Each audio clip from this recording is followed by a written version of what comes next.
स्त्री स्त्री स्त्री स्त्री आणि पुरुष या जीवसृष्टीचे निर्माण.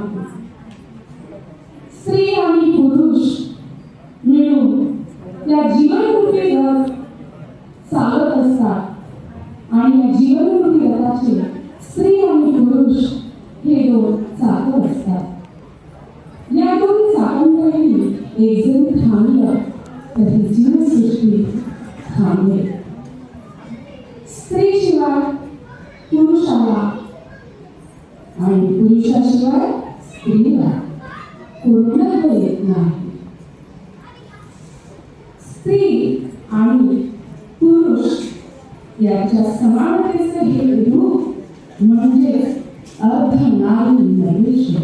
अर्धनारी नरेश्वर.